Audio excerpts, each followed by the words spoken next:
North Korean deranged dictator Kim's so ill, threatened to test another nuclear bomb. Oh, no. I mean, how much testing does a bomb need? It goes off, everything turns to glass. Stop testing it, you specky moron. They work, you've got the bomb, we get it. As soon as you get electricity, let us know. The NHS were discovered to be cancelling, guess how many operations a day? Just as a wild guess. That's right, 1,000 a day. So if you want to die of the MRS bug, you'll have to take a number and wait your turn on a blue plastic seat in a room full of coughing people in tracksuits. Fabulous. And Lucy moved into a new house, which benefits from a football ground round the corner, a kebab shop next door, a knocking shop over the road. How'd you like your new house, Luce? I hate it!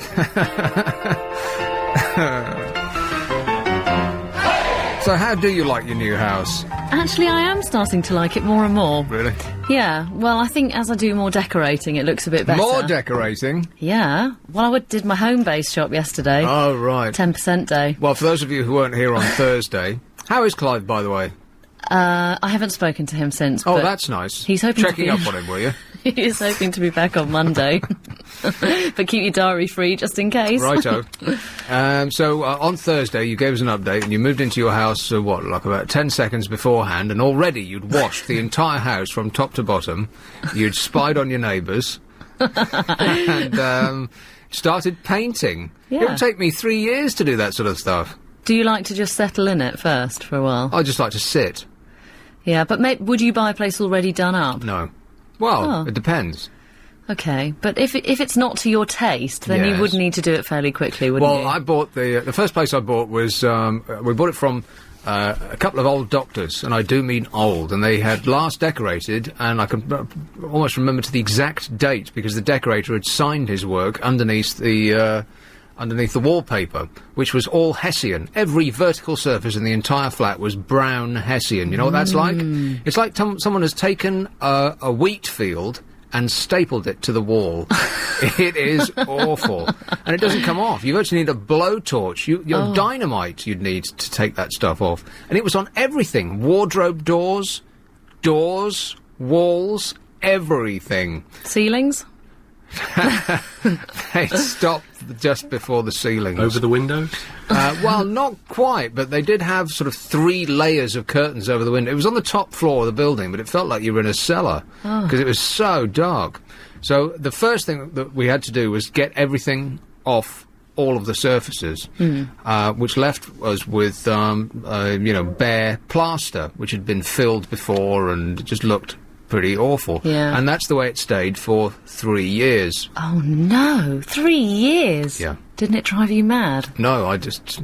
Ignored it? Yeah. I mean, getting the stuff off was the hard part. Painting it was turned out to be relatively easy. But I was just, I can't.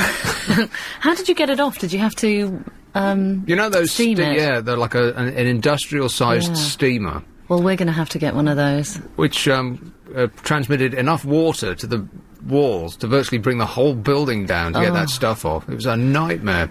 And only when my parents came round and she said, "So, when are you going to paint, Nicholas?" So I was embarrassed into doing it, yeah. Oh, good. Well, it always looks better once it's done. Well, once I'd done it, I couldn't believe that I'd sat there looking at plaster walls for 3 years. That's awful. Was it all patchy as well? Oh, yeah, it was dreadful, yeah. It was all sorts of different colours of plaster, yeah. But that's invariably the way. If there's stuff covering the walls, I think there's something that you're going to find that won't be too pretty underneath, I feel. Have you found rising damp or asbestos or anything Apparently like that there's a tiny bit of asbestos out by the garden somewhere. What? A tiny bit. That came up on our report, but apparently nothing for us to worry about. In the garden? Yeah, on one of the back walls. Right. But I'm not going to worry about it. No, if the solicitor well, you didn't, shouldn't, I don't. So... The solicitor's not living there. No, that's true. That's true. But I think, it already took 7.5 months. If we'd waited any longer, the whole building would have fallen down. You don't care if it's going to kill you. No. But I've bought all the new doorknobs for the kitchen, and they went on today. What? Yeah, of course. Got to get them done. It looks so much better now. Well, yeah, but, I mean, who can be bothered to do all that stuff straight away? I mean... Oh. Don't you have TV to watch? No. Wine to drink? In the day? Yeah. Well, you know, with this shift it's quite good because I can get things done in the daytime before I get into work. Right. Imagine Yeah. how many bottles you could get through if you start early. Are you with me on this, Alex? I mean, this rate of work, I'm just stunned. Can you come over to our place? I think your old flat would be Lucy's idea of hell. Yeah. Yes, I think well, I just have to get it off straight away and get the new stuff on. Revolutionise it. I think that half the problem with me this time is our last flat was done up before we moved in, so it was all lovely and modern, and this house is not. So I've got to change it from old lady to young couple. New lady. Yeah. Huh. So, you know, she likes the ceiling bits that you put in the middle. I've forgotten what they're called now. The plaster of Paris sort of. Rose. Yes. In a small bedroom. Why would you do that? For your chandelier. Oh, it's horrible. It's really nasty, so... Isn't that an original feature? You want to keep that. Oh, it's got to go, but I'm worried I'm going to pull the ceiling off when I rip it down, so I've been persuaded by my parents not to pull that down yet. So I've got So to you're look a at it. DIYer. Wouldn't you prefer to get someone to come in and DIY it for you? No. Like an expert? Well, I don't want to spend too much money on it if I can do it myself. Right. I've bought my ceiling brush now. It's very important. Your what? You know the ceiling rollers you can buy? A special roller for the ceiling? Yeah. So, What's that then? So you don't drip as much, and I can do it practically from the floor. It's very good. You painted the ceiling already? I haven't done it yet. I've bought the roller, but the walls are done and the glossing's done, and the new handles are bought. And meanwhile, your husband has set up the TV, and he's got the beer in the fridge, Yeah, he's happy. and he's asking you not to make too much noise. Yeah. Right. The football's on. Yeah. Yeah, great. So I've got to busy myself. So what did you have for dinner? Oh, Well, let's introduce yourselves. Go ahead. I'm Lucy. Yes. Star sign. Gemini. I was about to say Capricorn. I'm a Gemini. And what did you have for dinner? Pizza, I bet. Something that you bought really quickly because you didn't have any time to... You're taking care of the flat, but not you're taking care of yourself, I bet. I've had spaghetti carbonara microwave meal. Oh. What, one of these great. cooked chill cook or cook chill? What are they called? Cook chill cook. Cook. They chill first and then they cook them. So it must be a chill cook, right? Yeah, chill cook, I Right, guess. so you bought Yeah. food in a box with instructions on it. Yeah. Do you know of all the foods in box with instructions on all of those chill cook meals in the whole of Europe? Imagine a pile of them in the whole of Europe. All Yeah. of Europe's intake of those meals. Half is eaten in this country. Isn't that incredible? Oh, that is. That's shocking. That's horrid. You know, this is a country that's absolutely obsessed with food programmes. There's barely a second of the day, particularly in the day, when most people who would be cooking are watching TV. There's cooks from wall to wall, and everybody's just watching it and not doing any cooking. They're sitting there with a tin of baked beans, eating it cold, straight out the can, while watching Jamie Oliver and Ainsley Harriott mince about and doing whatever it is they do with mince. Well, I would normally cook, but I think I'm allowed to, for seeing as I've moved recently. That's my one, thing that I'm giving myself. Right. No, I can vouch for this. Normally there is a homemade meal brought in. Yeah. I do. I normally make it from scratch. Oh, and bring it in here? Yeah. And then I nuke it. Right. So it's still a chill cook, but it's a homemade chill cook. Okay. Just got to be healthier. Alex. Hello. What was the question again? What's your name, Alex? Okay, we've done that bit. Star sign, dinner. Leo, spaghetti carbonara. But What? not the same ones. Yeah, no, I don't. Wait a moment. What's going on here? Don't tell her Late husband. breaking news. You both ate the same thing? Yes. Yeah, But yeah. Alex's was... Independently of each other. Yeah. That's scary. His was superior, though. It's almost like Friday night here. Yeah, but Alex had the superior brand. Oh, well, of course, he's a Yeah. superior person. Exactly. Yeah. What was that? M&S? Waitrose? Something like Waitrose. Fortnum and Mason? Something like that, was it? Waitrose. Waitrose, right. And what did you have for dinner tonight? It was delish. It was a Scraped off stir-fry. pizza? No, it was fridge scrapings, basically. All the stuff that's in the bottom of the fridge are thrown in a stir-fry. Lovely. Apart from the potatoes, which never make a good stir fry. No, we don't put potatoes in stir-fry. You really haven't been paying attention to these cookery shows, have you? If you'd had any left over, though. So have you made your husband throw all of his records out yet? No. I'm being quite good about that. I've said they can go in the loft.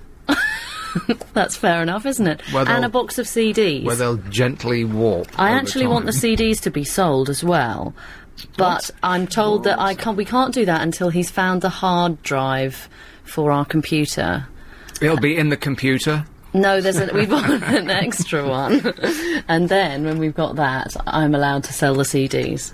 So that's good. Right, so he'll put them on the pewter, but then he won't have the little booklets anymore. Yeah, there'll be another excuse, I'm sure. Yes. They'll be hiding in the garden. Well, So it feels strange to be doing this twice in 1 week. I got through a lot of stories on Thursday. Shall we just, can we just play Thursday's show? sure. You can have a break. Oh, that'd be great. Hey, how many fish have you murdered this week? None. None. Did you see about this this thing in the Telegraph about fish? How long is a goldfish's memory? Have a wild stab Well, in the I've dark. always said 3 seconds. No. Ooh. Is it extended? Research by the School of Psychology at the University of Plymouth, who obviously have nothing better to do, in 2003 demonstrated beyond reasonable doubt that goldfish have a memory span of at least 3 months. No. Yeah. They're not as stupid as they look. Oh. They can also distinguish between different shapes, colours and sounds. They know who you are, Luce. They remember you've killed their friend. That's right. They For 3 do months. know when you go, as soon as I go up to the tank in the morning, they all straight away swim to the top and start opening their mouths Swim up- Let's ferociously. swim to the bottom and hide. Yeah, they swim upside down and pretend they're dead. They can be trained to push a lever to earn a food reward. Fish, Really? Well, they are greedy. They'll eat all day until they kill themselves. like me. Only naps save me. Like I just, like George Michael, I just slip into some, like a somnambulant, But not at the wheel, I hope. No, never at the wheel, no.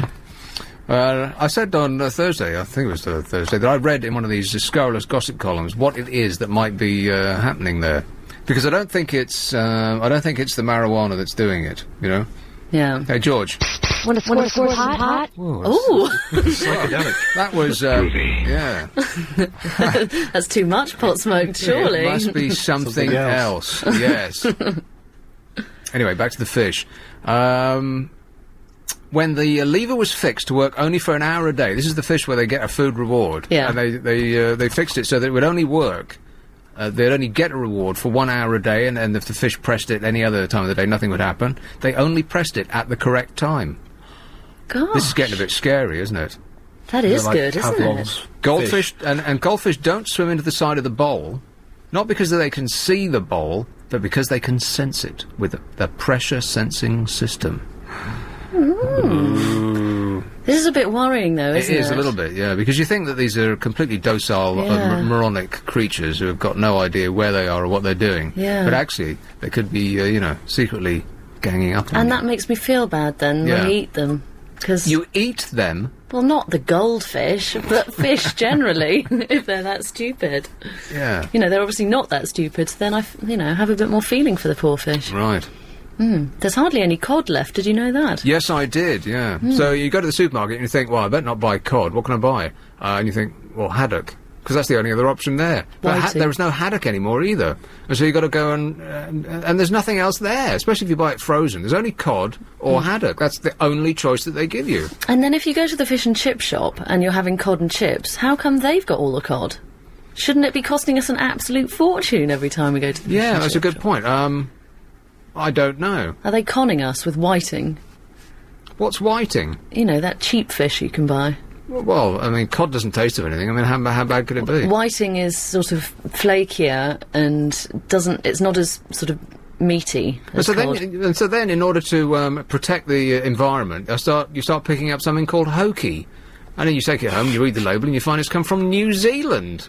Really? You'd have to go to the moon to buy fish that came from a more distant place than New Zealand. I've started to refuse to buy things that come from New Zealand, including apples. Really? Yeah. But you go to the supermarket, and outside of sort of October, November, December, there are no English apples. They all No. come from New Zealand, which is absolutely ludicrous. That's true. They stick them on a plane and fly them all the way over here, It's just insane that we're doing that, isn't it? But it's because nobody here knows anymore what's in season and what's not. So the fact that you can buy everything means that you will continue to do so. Yeah. No, I've started to read labels, and I won't... I've started to put back things that come from Israel and Kenya. Have you? Yeah, problem is that if you want anything green that's not, like stuff you don't really want to eat, like kale, spinach, yeah, all that stuff, yeah. Swedes and things like that, and everything that's green other than that comes from Kenya, apparently. All those nice sort of almost like sweet type vegetables that are like sweets, Peppers. Well, not peppers, but sugar snap peas. Things that you wouldn't mind ice cream to taste like. Or have I gone too far? Yes. They all come from Kenya, which to me is just too far away to go for a vegetable. Right here in this country, that's where you should be buying your stuff. Back in the... it were grand when back in the good old days, no one was fat in this country. Do you realise that? Do you know why? It's because people were cooking from scratch goods that were born in the earth in this great country of ours. That's why no one was fat. They weren't going to the supermarket and buying chill cooked meals, because no such thing existed, La. So think about that. Well, I will, but then if you think about what food is in season now... OK, well, maybe... What would be your favourite month of seasonal food in England?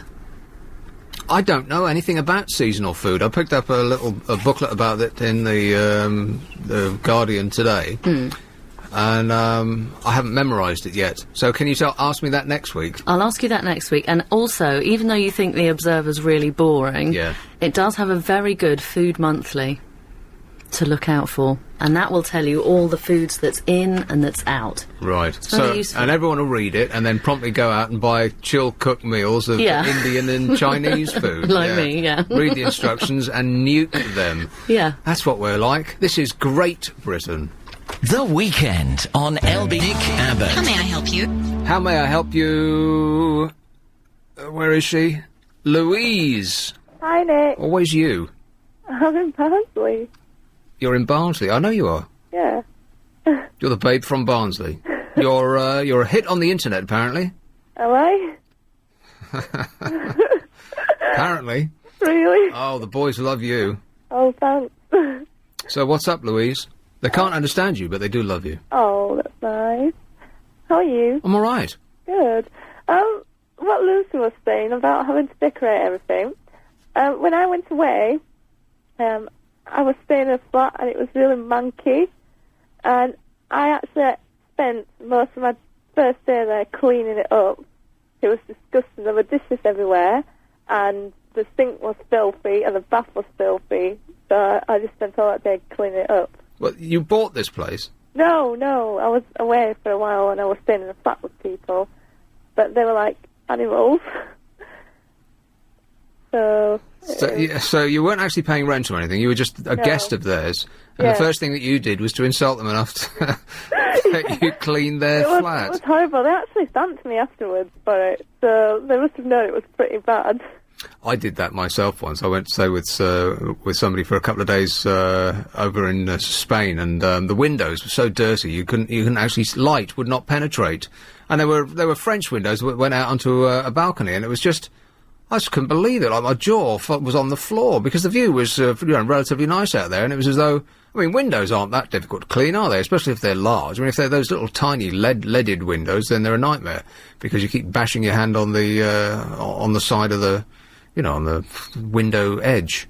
But if they're huge, you can just get in there and clean them up, and that's what I did. And he wasn't that pleased. He said, "Oh no, we keep them dirty so we won't walk into them." What? Really? That's what he said. Oh dear, but I don't know what their excuse was. I think they were just busy. So you're a clean freak? You're one of these people that has to, Yeah, I can't stand the thought of germs or anything like that. Do you wash your hands 86 times a day? Yeah, it's like I've got a dog, and if the dog comes anywhere near me, I have to wash my hands because I feel dirty, and my mum and dad will let her just lick them, and I can't do that. Well, no, I mean, what dogs do with their tongues doesn't bear mentioning. Yeah, and then they smear whatever they've got on their tongues all over you. Exactly. Yeah, that is vile. Yeah. So, and I don't let it up on my bed or anything like that as well, because dirt. So Do you ever wonder what happens to the dog product that lands on pavements? This is why you should always take your shoes off before you go into the house. Dog product that lands on pavements doesn't evaporate. It doesn't like disintegrate and disappear into air molecules. With the rain, it smears itself into a thin layer all over the pavement. That's what we're walking on in this country all the time. A thin layer of product, which will stick itself to the bottom of your shoes and then walk itself all over your carpet loose. I don't want to talk about poo. It's horrible. Well, it sounds like you do. It sounds like you have a... What? What do you mean it sounds like I do? Well, it sounds like you have an issue. An issue? Yeah. Well, actually, I've See, seen the I local knew men it. in my area going around squirting the pavements with antiseptic or with, What? yeah, with detergent. Yeah, the pavements do get cleaned, so it's not just a With thin layer. detergent? Yeah, they've got like little squirty bottles attached to them and they squirt around on the pavement, especially around the lampposts where the dogs are doing their do. No. Yes, I've really. never heard of such a thing. Honestly, they are. In all our boroughs, that's what we're paying for. Isn't that good? Have you ever seen that, Alex? I think she's making it up. Yeah, I must am be making it up. absolutely not making it up. Jump in here, Louise. Have you ever seen anybody squirt the pavement? No, I'm amazed. I think she lives in a posh area. No. I really don't. Apparently not. Maybe they're trying to get rid of the asbestos. I swear they do. I think they do in everybody's borough. It's not No, just I've mine. Never heard of such a I've never thing. seen them. Oh, I'm going to prove it. Right, you go It's ahead my and challenge. try. Yeah. So what's on the cards for you, Louise, this weekend? What does a girl like you do at the weekend? It's my birthday on Tuesday. Your birthday. Everyone's thrilled. You made it. So I'm going out on Wednesday, student night, so it's cheap. Student night. Yeah, so it's cheap, because I'm at university now, so I've got to be tight. And it'll be, a student disco. That's dancing to Freebird and then throwing up cider. Something like that, is it? Yeah, but when you drink it doesn't matter. And eating kebabs, yeah. Yeah, kebabs afterwards, yes. And then, Yes. and then honking into the flower bed outside the student union. Yeah, I remember it well. And then going home afterwards and baking banana skins in the oven and saying, this just doesn't work. Oh, I don't think we're that bad. Well, have a great time, all right. Thank you. Cheers, ta-ra. Bye. This is LBC 97.3. What's the out here, Lucy? Oh, Lucy.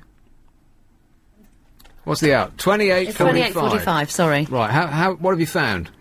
I'm just trying to find it, but it's got one of those funny database things I've got to read, so it could take me a while.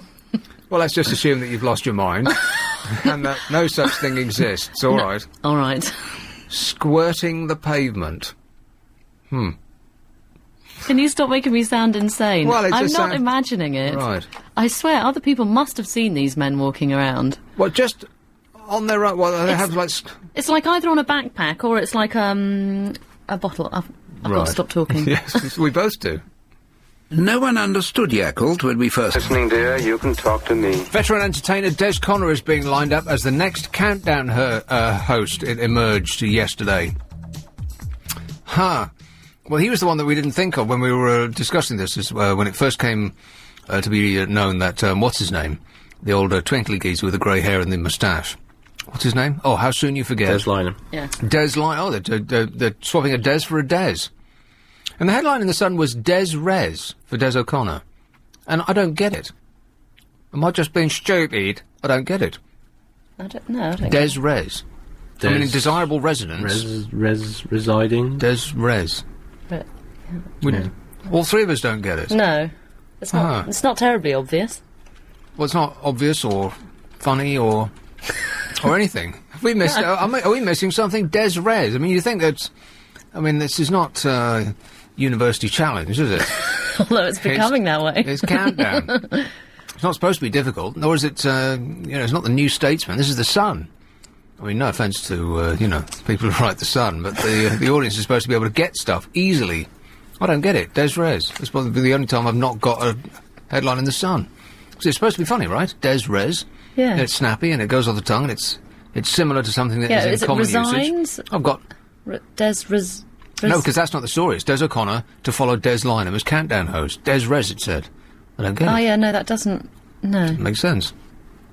I think the newspaper industry is, like, losing its mind. Do you remember that, this week the Telegraph printed 2 stories, both exactly the same, word for word, on subsequent pages? Really? Yeah. I said this on Thursday night. Was this an error, though, presumably? Well, it must have been, yeah. Same headline. Did you write to them? You must write. Yeah, I will do that, yeah. Straight away. No, I said this on Thursday. Weren't you listening to this show? Obviously not.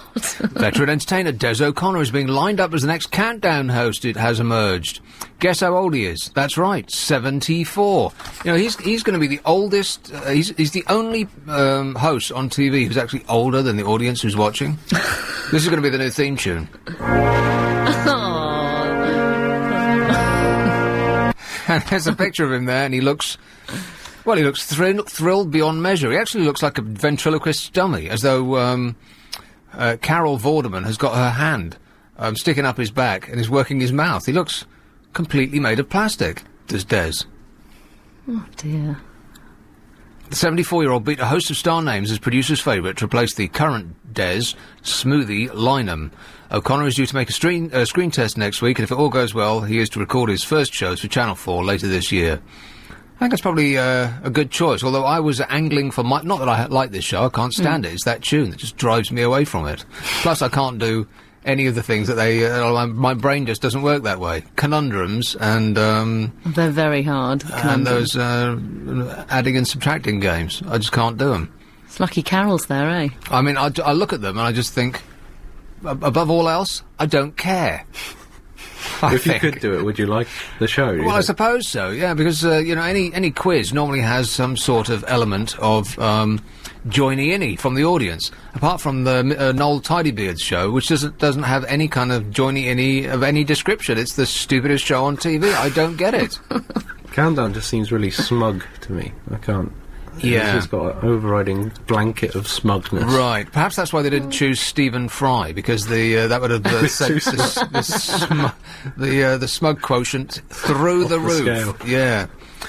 But Des is like, he's perfect for that audience. That audience is like too infirm to actually get out of their chair. It's the same people year after year. They haven't moved. That's right. I quite wanted Carol to do it. She's doing it already. No, but to do it on her own. How could she do it on her own? She's up there taking a number. She'd be running back and forth. No, she could just sit and do it from her... She could just stand up and host it all, couldn't she? What, have her little cards out in front of her. She's got a blackboard behind. Is this behind. a women's lib thing? No, but she could have easily done it. Or, let's just bring it to London and we could have saved the whole palaver. Couldn't we? Well, I'm suspicious about this because Des Lynam said that he didn't want to bring it to London because that would...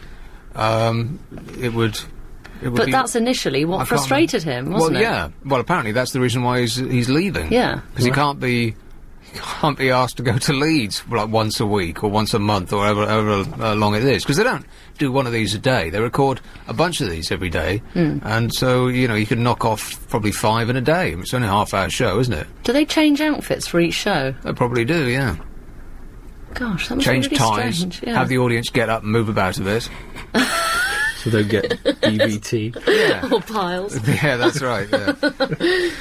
Lynam, 64, quits at Christmas after 18 months. That's not long, because he was fed up with travelling to Leeds to record the show. I still can't get my head around this. It's £600,000 a year, and he says, no, can't be bothered. Can't be bothered to go to Leeds. It's like a 3-hour trip. If you took a helicopter, you'd be there in half an hour.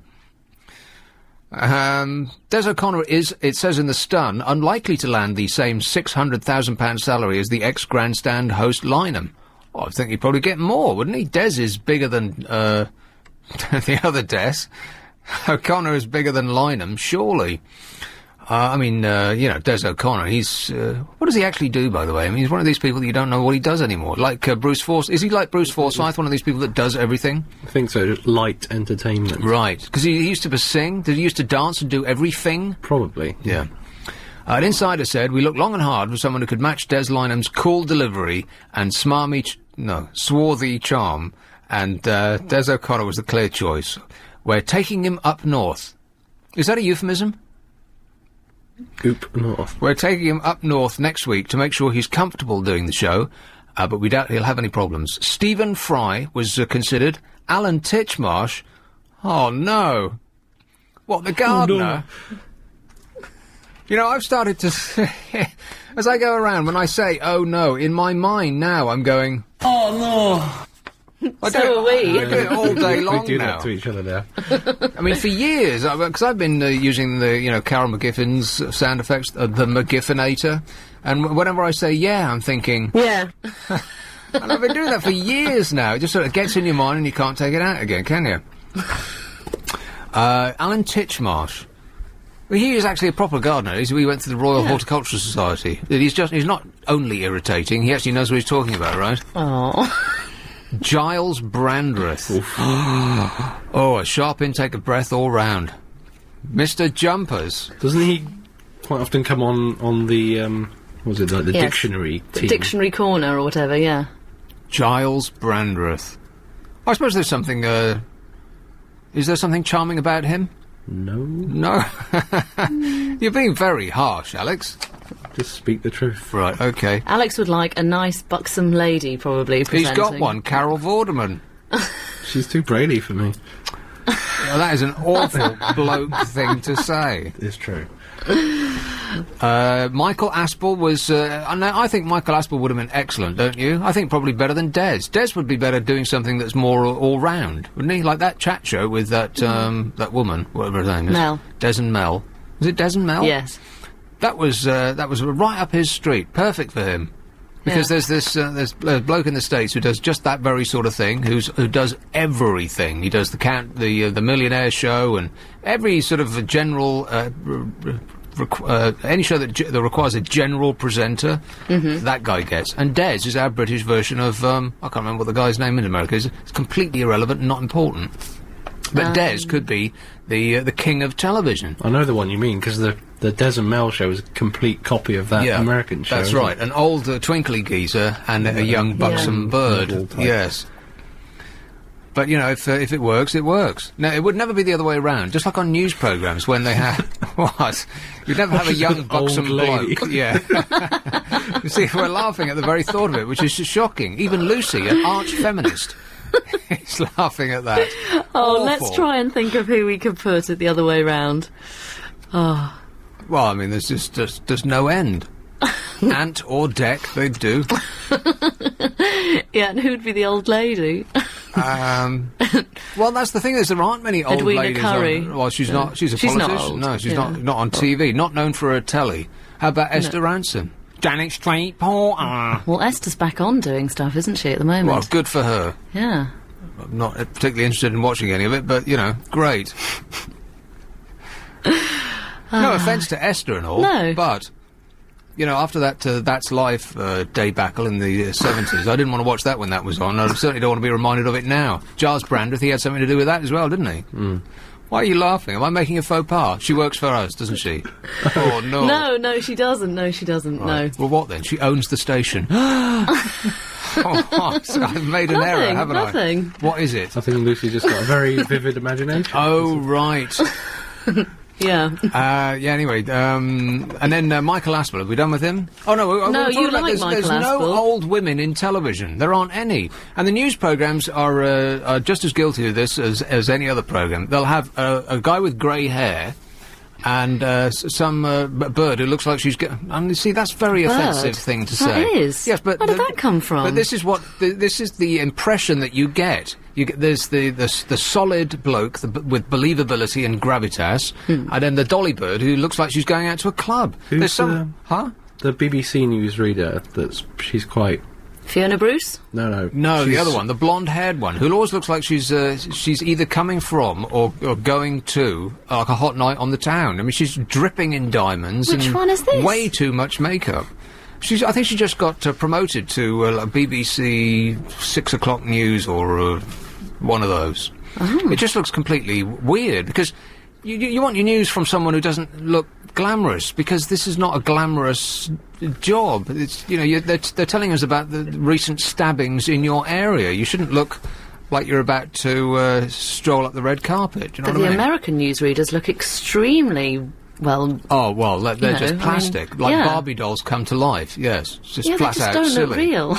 No, that's quite right. Well, that's what they're trying to do here now. Yeah, It is, exactly. Slowly creeping in. You know, even on we the used to BBC. feel all superior about American television. I think, oh, well, of course, we're British and we'd never do anything quite that silly. Well, you know what? We've met them and gone past them. British television is, by and large, rubbish now. What do Americans buy of British television? I mean, apart from nature documentaries, you'd run out really quickly. I think Extras is the biggest export in a good long while. It's a comedy programme that's not funny. I mean, it's not a great advert for British television, is it? And what do we buy from them? Well, let's count the great things. There's CSI every town in America. There's about 10 of them now, isn't there? There's The Sopranos. There's West Wing. There's Desperate Housewives. We've had Friends. That thing.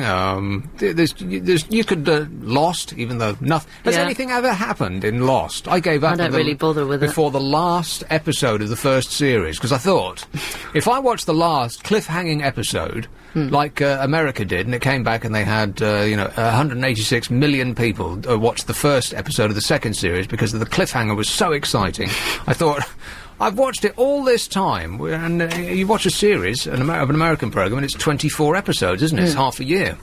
Is it still on even now? I believe so, yeah. I bet nothing's happened yet. Because it was advertised constantly, wasn't it, before? And I never see adverts for it on now. Well, I think Sky have now bought it. Oh, I see. They've made the mistake of buying a programme just as it's dying. Yeah. I can't believe anybody watches that anymore because, like I said, nothing ever happened on that programme. It's not like 24 when stuff was happening every 10 seconds and it was, tremendously exciting. But Lost... I don't know, they lost the script. They all went to an island, they lost the script, so they just thought, oh, we'll just make it up. No one will notice.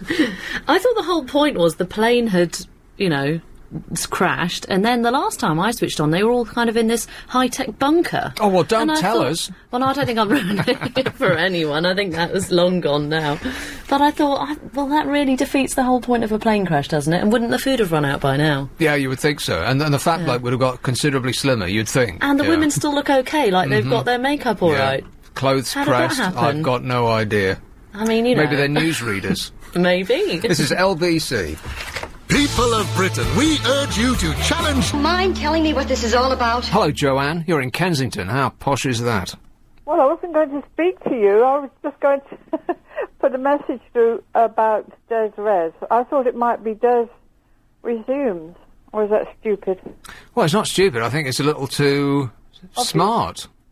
Des Resumes. No, plus it doesn't really fit. How do you feel about that? Do you watch that show? No, never. Why not? I'm not around at that time, and I've heard about it, but I was just thinking of RES, Res, and looked in the dictionary and it seemed to fit. Yeah, but you know what? It doesn't quite. It's not the sort of thing I think that the Sun wants snappy, punchy, obvious gags that are normally plays on words, and I could ring them up and ask them, I suppose. yeah, I'm sure they'd be thrilled, yeah. Well, thanks for trying, Joanne. Okay. All right, ta-da. No problem. Des Res. We're going to get to the bottom of this if it kills us. I think what's your favourite Sun headline ever? I think mine has got to be the Korea thing, not the one on the front page, not what do you do about a problem like Korea. I think the one on the inside page was probably my favourite of all time, Bad Korea Move.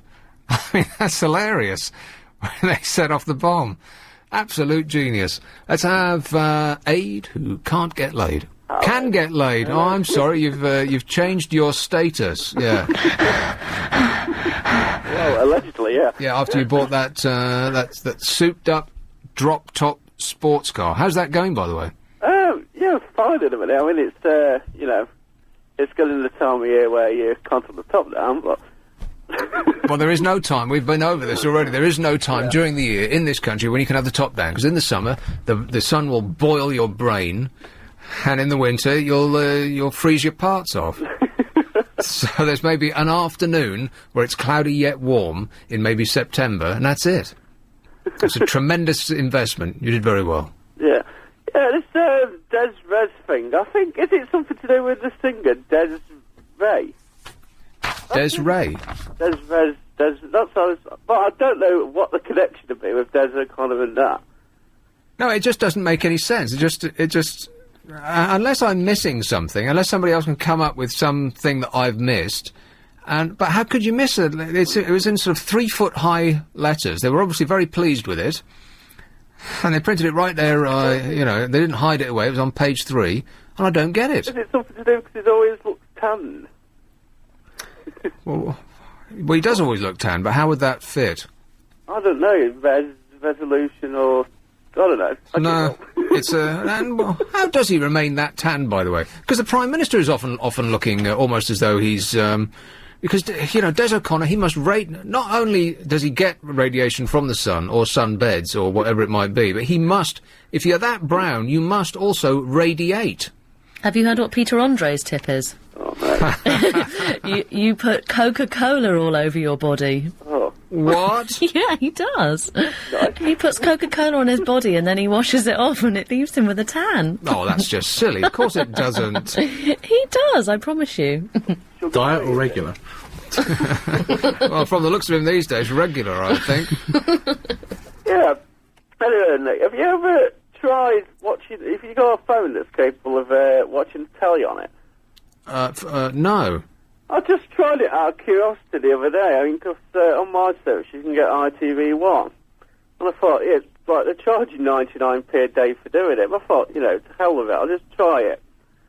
And it connected me. And I think it was the football or something was on. It was like Wednesday night. And it says, we're sorry, but we don't support this programme. What? And it just showed you, like, things that are going to come on ITV, like Loose Women and stuff like that. Oh, I know. There's a lot to be said for Loose Women. It's an excellent programme. Yeah. Oh, right, yeah. And, I've tried it later because I thought, I've paid for the day, so the news come on, and then there was a film on afterwards, and we don't support this one either. Well, that's not very good. There's the channel's putting these programmes out and they don't support them. What, they're like turning their back on them, thinking, no, this is rubbish, we don't want you to watch this. How can they not support... I don't get it. But they don't tell you that. It's not until you've paid your 99p that they actually tell you that. Right. Which is, I'm only foxed once. Yeah, that's right. Won't get fooled again, like the U. Yeah.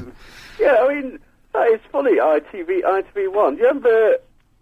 like years ago, when Channel 4 was going to come out on the old telly, they used to have BBC 1 to ITV3, and ITV1, sorry, and they used to call it ITV2, didn't they, years ago? What, Channel 4? Yeah. They did not. No, never, not once. They didn't. It was always Channel 4, and because I can remember the big 4 logo that used to be made up by those coloured bricks. The channel's always called itself Channel 4, but on some TVs, they used to, like, mark them. And, when it was in the pipeline, say about 1980 or something, they made some tellies that actually said ITV2. I'm going to be sounding like some 100-year-old toothless geezer now, but I can remember when TV went colour. I can remember our first colour set. And we bought the colour set, and I was thrilled beyond measure. And you turned it on, and what was there? Cricket. Boring! All day long. That was all that was on, but it was green. And you just sat transfixed. I remember somebody telling me my grandma, I think it was my dad at the time, when they each had a colour TV, you can't polish it or the colours will run. Some people probably would believe. Well, I can remember that before remote controls came in. Do you know what the greatest invention in the history of humankind is? That's right, the remote control. Could you imagine Beavis and Butthead before remote controls? It wouldn't have happened, would it? Well, I used to be the remote control in my family. We would all be sitting there, and it'd be like, something awful would come on, like, these Play for Todays or something like that, and people would start humping on the screen, and it was, this deathly silence would fall on the living room. Or a David Attenborough programme would come on, and a lion would be inserting his lionhood where he shouldn't have oughta. But it was all right if it was killing something. Yeah, that's right, yeah, and, as soon as that sound would come on, this silence would descend on the room like someone had just died. And my mum would say, oh, we don't want to watch this, do we? Which was my cue to get up and walk across the living room and turn the channel. And this great big button that moved around, clunk, clunk, and the TV would be wobbling on its little spindly legs. Oh, because there was only 3 channels to choose from in those days. Were grand when I were a lad. Funny enough, I can remember that as well.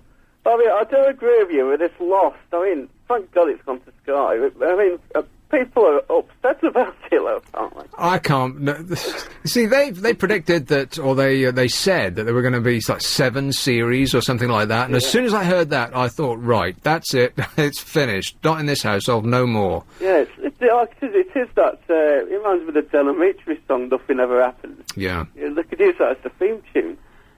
Because it was the only TV program that came from America of its type where literally nothing ever happened. Like, you start watching an episode, and an hour later, you'd be thinking, well, I mean, come on, this is ridiculous. I've been watching it for the last 2 weeks. Not one single thing's happened yet. They started playing golf. Big deal. But I've been very good. I mean, people at work keep saying, oh, you want to watch it, But, I've never actually been sucked into watching a whole episode. No, 24 and The Sopranos, that's about it for me. There aren't enough hours in the day to be wasting your life watching, stuff like that. There's too many repeats of Friends on, and too much football to get through, yeah. Yeah, just changing the subject slightly. I was in the supermarket the other day. It's always nice to be off this time of year.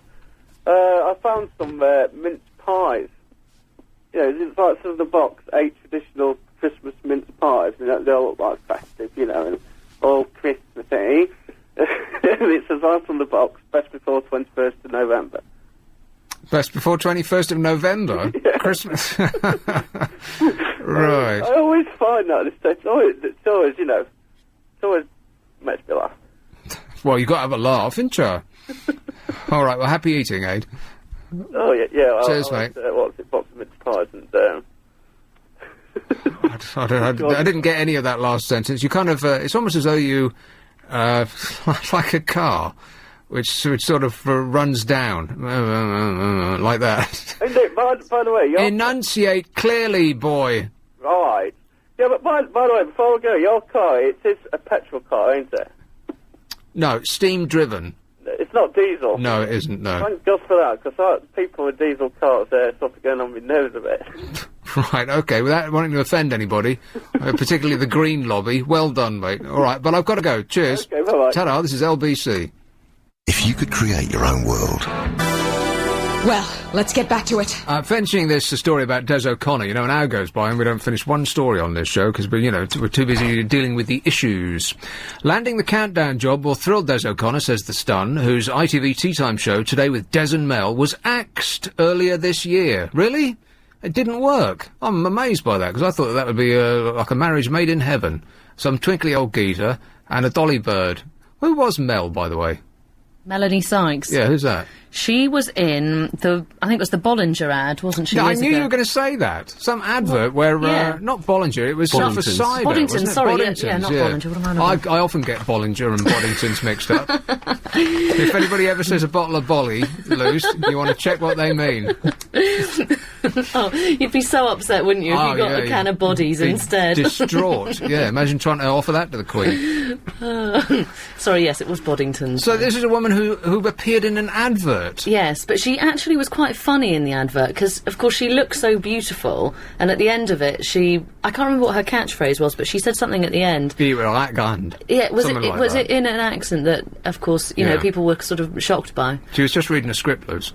Of course, yes, but anyway, it launched her presenting career. Yeah, amazing. Just a line. I mean, Des O'Connor, he sang successfully for about 30 years. He could dance and twinkle and whatever else an all-round entertainer can do. He's got a CV as long as your legs, and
3/4 thought the employment of illegal workers is not corrupt, and around 4/5 thought that falsifying contract expenses, putting in fraudulent invoices, or making up timesheets is not corrupt.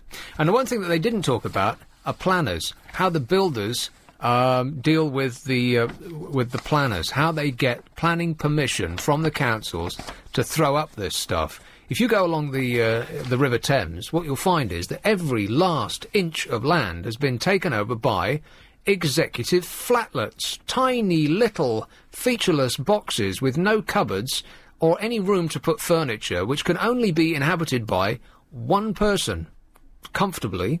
But no family would want to live there because there's nowhere to put your stuff.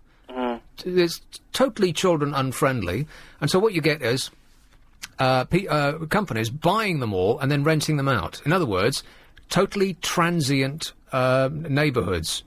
What council could honestly say that that would be the best way to use the land that they are granting permission for these buildings for? To throw up buildings that have no contact with the surrounding area. They don't have, they don't infiltrate in any way with the people that are already living there. They're islands, little islands of wealth. The people that park their cars underneath and leave, and they don't go to the corner shop because they get everything delivered from Waitrose, and they don't touch the surrounding area because most of the surrounding area along the river was pretty awful. You know, back in the day, if only we'd thought about this 40 years ago, we could have been millionaires, Jethro, because we would have bought up scraps of crappy land right on the river, and we'd have sold it for £100 million for somebody to throw up another identical glass and steel building to put a 30-year-old executives in it. Yeah. In it. Who might you imagine inhabit those highly wealthy rabbit hutches? I know exactly who it is. It's Chelsea footballers. Well, I don't know. I don't Kate think. Moss. No, I don't think so. I think East End stars. East End stars. No, they're all people who are middle executives in their 20s and 30s In the city. who Traders. aren't married. Aren't married. That's interesting. Blokes who live on their own because they don't have any furniture and they don't have any wives or children or all the stuff that goes with that because there's no cupboards to put anything. There's a tiny cupboard. You put a couple of suits in there, and that's it. That's why they're soulless places, because there is no soul to them. People live there for 6 months and then they move out again. Where do they go to? Do they marry Filipino cleaners from the East Yeah, End? that's exactly what they do, yeah. Yeah. All of them. I thought it was really interesting, that news item, wasn't it, about that that Brazilian cleaner who got involved with those 2 immigration judges. Yeah. That was very interesting, I thought. Thrilling. I think they're both. I have to be careful because it's what you say. They But better not say anything at all. Until the Paul McCartney thing came along, it was mildly interesting, yeah, but then something much juicier and better came along, yeah. Yeah. Aren't you thrilled beyond measure that they're fighting and not and not working it out between them? Because it could have all, it could have all happened really quietly. Yeah. But no, they're going to thrash it out in public. How great is that? Well, the thing is, I can't quite understand, being a man of lowish level income, is that I want about a divorce settlement of £40 million. You're cracking up a bit. Move to the window. Perhaps someone's building a high-rise between you and the phone mast as we speak. No, it's just I can't understand how Heather Mills McCartney couldn't imagine that she could survive the rest of her life on the interest earned on a settlement of somewhere between £40 and £80 million. I mean, well, I read in the paper today that she hasn't been offered anything. I thought he contacted her originally and offered her a certain amount, and she'd knocked it back. Well, that's what we read in the paper then. But you know what? You can't believe anything you read in the paper, particularly certain papers. Oh, right. But no one really knows what's going on. But as long as they keep thrashing it out in public, then well, it's not harmonious, pleasant, and joyful, is it? No, it's more acrimonious and destructive and negative and funny. Yeah. And of course, the only people that are really going to make lots of money out of it and be happy are the newspaper editors and the lawyers. Hey, did I get that one right? I think you did. Hooray! No. Can I go back to real life experience? When real I worked life, real London, yes. On the west of Reading, in the middle 1970s, as a labourer, this van turned up one day to the building site, and the guys in the van started loading off big chunks of wood, important chunks of wood, onto the van and took them away. Did that over about 2 days, and we were told by the site agent and the site manager at the time that it was the owners of the building company pilfering from themselves to build houses elsewhere for no cost effectively at all, because they were stealing from themselves, and then later claiming that lost materials back on the insurance policies. Absolutely. And that's not a lie. No, I wouldn't say that it was. No, were they? Did they look like gentlemen who would otherwise be engaged in waste management? Bingo. Not at that time. No. What do you mean? The ones? No, because it was muscle men who were doing the work, but they were obviously getting instructions from the management who owned the company. Yeah. They were all like, wandering around saying... What's the matter with you? Yeah, they're saying, "Hi, Jack. Whose car is this? Can we borrow it for a while? I'm sure you want us to borrow your car because there's a pistol pointing at your head." Yeah.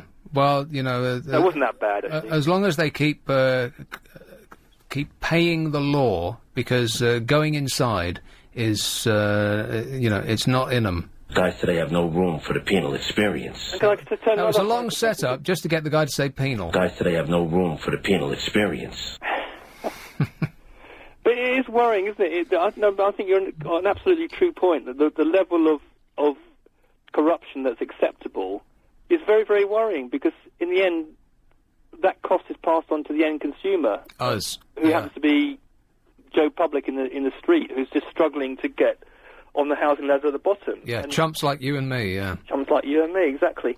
And another one was when site managers allowed what was meant to be official practice, which was people came onto site to take away the excess materials and the old weathered materials, but in fact they came on site and they took away brand new materials, and then that was written off again as lost or stolen materials, and that cost is then again passed on to the end consumer. Yeah, chumps like you and me. Chumps like you and me. Yeah. And I did hear once at some point, although it can't be proven and I shan't mention it, that a local council inspector came down to a building site that I was working on, looked at the depth of the lower section of a publicly adopted road, decided it wasn't up to standard, and demanded that the main contractors take up all the tarmac and relay it again to the correct level and depth. But that afternoon, a brown package with a certain contents on it landed on his desk, and he happened to waive his original objection. Right, with a horse's head, was it? No, not quite, no.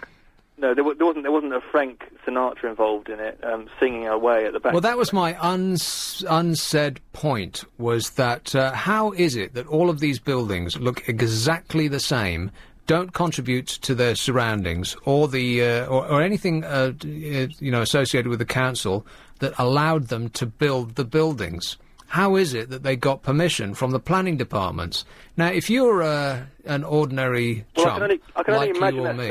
I can only imagine that's done totally legitimately. Yeah, sure it is. And it'd only be my fantasy and my imagination to imagine that... it's all crooked, yeah. If you're a chump like you or me and you want to go to the planning department and you want to ask them anything at all, the answer will be no. Whatever the question, they'll say... No. No. But if you're a gigantic company with hundreds of millions of pounds to throw around, then suddenly everyone is saying... Yeah. Yeah. Surprising, isn't it? Well, I think it was interesting, wasn't it? In the early 1960s, I think the government had to decide whether it was going to go down the route of trying to transport people around by a development extension of the rail network, or by the construction of motorways. And I think at the time, the minister who had a major input into that decision-making process was in fact in charge of a major construction company that was going to benefit from the construction of motorways, surprisingly. Yeah. No, it's not surprising. Everyone is corrupt all of the time. And you know why? Because they can be. Yeah. Hey, listen, how's the job hunting going? Awful, I bet. Oh, you haven't done a single thing. No, I have. I've got some application forms. And really? And filled them out yet? Not quite. I've looked at them. Yeah. But there's such appealing things that you think I must get down immediately and write yet again how many schools I've attended, how many O levels I do or don't have. Right. And this is going back sort of 30 years. There's always an excuse. Booze. Mostly, I imagine, yeah. I can remember years and years ago, quite often you could just turn up a factory gate and say, I'd like to see the foreman, please. And you say, okay, we'll see you now. And you go in and you say, I'd like a job, please. And they look at you up and down and make it, okay, start tomorrow. Here we go, and when we were a lad. All right, well, the best of luck with it, all right? Bye. This is LBC. This is the home. Crystal Palace. Hello, Tony. Hi there. Tony. Can you hear me? I can, loud and clear. Oh, okay. Sorry. That's what I was actually thinking about, talking about, but you guys really do sort of change the subject very quickly and all that side of it. Well, it's just like a conversation, you know. I mean, you don't go down to the pub with your mates and say, right, we're only going to talk about one thing for the next hour, do you? No, exactly that. I was actually thinking it's a really nice way that you've done that, actually. I'm not sure what I'm supposed to be talking about now. Tony, can you do me a favour? Can you go to where you normally get good reception on your phone? Because you're cracking up, dear. No, go to a window or something. How's this? Well, let's try it. Go ahead. How's this? Well, it sounds good so far. Okay, I'm getting there. Yeah? Go on. Okay. That's even worse. Yeah, it is. Maybe you should call back on a landline. Oh, true. Okay, I'll just cut off. Have you got a landline? Yeah, I've got several landlines, actually. Right, well, it would be much better to talk to you on a landline. Can you call back? Right, I will do. Ta-da. Okay. Very cooperative lady. Here's Mitcham. Hello, Ruth. Oh, good evening. Ruth. Yes. How are you? All right, thank you. Do you have any influence with your head office about programme scheduling? Who, me? No. Shame. Because I was devastated to hear that Ian Lee was likely to be doing New Year's Eve. I think that's an excellent idea. Yes, some people might think so, but he doesn't appeal to everyone. Well, why would you be in on New Year's Eve, Ruth? You want to go out, have yourself a bit of fun. Go on, go out and grab some. No, I like to be indoors. So do I, and yeah. listen to LBC. I like to be indoors, too. I would never leave the flat if it wasn't for running out of food. Oh, dear me. No, I'm not that bad. I am. No. Oh, seriously, I would, like, days go by. I didn't even go down to get the post, and I didn't even have to leave the building to do that. How old are you? 46. Well, I think you'd better get up and have a go. Because when you get to my age, there's not all that much time left, and you waste your time, don't you? Well, I don't count it as wasting time. I just like being in. Going out is awful. It's awful outside, Ruth. I enjoy my home. Yeah, me too. I love it. But, I sort of think his is a sort of a specialised type of programme. And if the format would be the same on New Year's Eve, I'm afraid I would have to switch over to someone else. Well, you might have to just, go out. Go on, try going out on New Year's Eve. New Year's Eve, I'm past that. Yeah, well, me too. Of all the nights in the year that I'd rather stay in, I think New Year's Eve is right up there. Because, for a start, everything's going to be twice as expensive as the previous day. A lot of drunk people around. Oh, well, it'd be like hopping over puddles of puke. Oh, don't. On every pavement. You know it will be. Yeah, that's what puts me off. Here's a tip, Ruth. Do not travel on public transport. Oh, I wouldn't. The day after. No fear. Hideous. No, I can imagine. You need to carry your own hose. Yeah, it was just a thought, I wondered if... I'm sorry to hear Clive's not well. Yeah, me too. I don't think it's serious. He's just got a bit of a cold at the moment, that's all. Yes. Anyway, I'm sorry you don't have any influence that you might be able to do something about. I have no influence in this business at all. No one listens to me. Okay. All right, then. Write a letter, we'll come in. There you go. Thanks a lot. Ta-da, Ruth. Bye. What a nice lady. Here's one in Walthamstow. Alison. Hello, Nick. Alison. Hello. Now I've been called back, I'm not sure that this is so interesting. Oh, go on, try me. If this isn't interesting, I'll pull something else out of you. Good, yes, we can change the subject. Well, I've got an old copy. There was somebody talking about copies of papers or something, or earlier in your show. Yeah. So I've got one of the Penny Magazine, October 5th, 1833. Well, you went out and bought that, did you? No, it was a present to me because October the 5th is my birthday, so I think my sister got it for me. Have you got it in front of you? Yeah. You know what? I want to see you hear what's on the front page, but I'm going to have to go to a break. Okay. So you peruse it and get the juiciest story from it. There's all right. nothing juicy. Oh, there must be something, Alison. Must be something. All right. So pick out the most interesting one, and we'll come back and hear about that. All right. Okay. This is LBC. So what have you got for us, Alison? Hello. Alison. Hello. What have you got for us? Right. Well. Now recap. This is from when? 1833, October the 5th, 1833, and it's the Penny magazine, published every Saturday, as it says here, also known as Society of Useful Knowledge. So it's like a penny magazine published every week, and I think people would collect the pages as you went along. So this is like a paper that's smaller than A4, and it would be like 8 sides, 10 So sides. it's not a roundup of that week's news? No, it's not that. It's just different things of interest.